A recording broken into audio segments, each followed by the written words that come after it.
Haunted Highway Nightmare. As the sun dipped below the horizon, casting long shadows across the desolate highway, Sarah felt a shiver run down her spine. She had always been uneasy about driving alone at night, especially on this remote stretch of road that seemed to stretch endlessly into the darkness. But she had no choice. She had to reach her destination before dawn. The radio crackled to life, emitting a burst of static before settling into a low, eerie hum. Sarah's fingers tightened on the steering wheel as she fumbled to turn it off. She didn't need any more distractions on this lonely road. The only source of illumination came from her headlights, casting an eerie glow on the tall trees that lined the highway. The branches swayed in the wind, their shadows dancing on the asphalt like ghostly fingers beckoning her to turn back. Sarah's heart pounded as she accelerated, trying to put as much distance between herself and that haunting image as possible. She couldn't shake the feeling that something was watching her, something lurking in the darkness just beyond the reach of her headlights. As she continued down the highway, a dense fog began to roll in, obscuring her vision even further. Sarah's knuckles turned white as she clutched the steering wheel, straining to see the road ahead. The fog seemed to seep into the car, filling it with an oppressive, suffocating presence. Suddenly, a figure appeared in the middle of the road. Sarah slammed on the brakes, her heart in her throat, as she came to a screeching halt. The figure was a woman, dressed in a tattered and blood-stained white gown. Her long, tangled hair hung in front of her face, obscuring her features. Sarah's breath caught in her throat as she stared at the woman, unable to tear her eyes away. The woman moved closer, her bare feet making no sound on the asphalt. She reached out a bony hand, and Sarah could see that her fingers were gnarled and twisted, like the branches of the trees that lined the highway. With a jolt, Sarah realized the woman was trying to open the car door.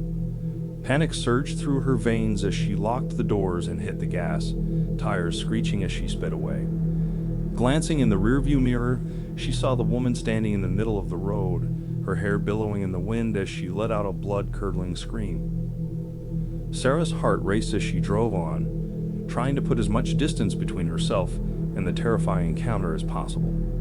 But the fog seemed to grow thicker, enveloping her car in an impenetrable wall of white. She could barely see the road ahead, and the sense of isolation and dread weighed on her like a leaden shroud. Then, just as suddenly as it had appeared, the fog began to dissipate, revealing a twisted and macabre sight. The highway stretched out before her, littered with the mangled wrecks of cars, their twisted metal frames and shattered glass reflecting the cold, pale light of the moon. Sarah's heart sank as she realized that she was not alone on this highway.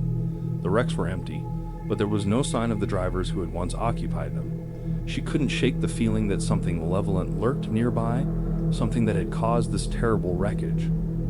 Desperation overcame her fear as she pressed the gas pedal to the floor, determined to escape this nightmarish stretch of road. But no matter how fast she drove, the highway seemed to stretch endlessly before her, like an infinite loop of torment. As the hours passed, Sarah's eyes grew heavy, and fatigue began to cloud her judgment. She fought to stay awake, but exhaustion eventually won out, and her eyelids drooped.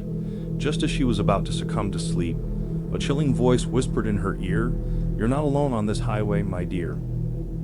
Sarah's eyes snapped open, and she was greeted by the sight of the woman from earlier, her blood-stained gown now even more tattered and her eyes hollow and lifeless. She reached out a skeletal hand and touched Sarah's shoulder, sending a shock of icy dread through her body. With a scream, Sarah jerked the wheel, swerving off the highway and into the dark woods.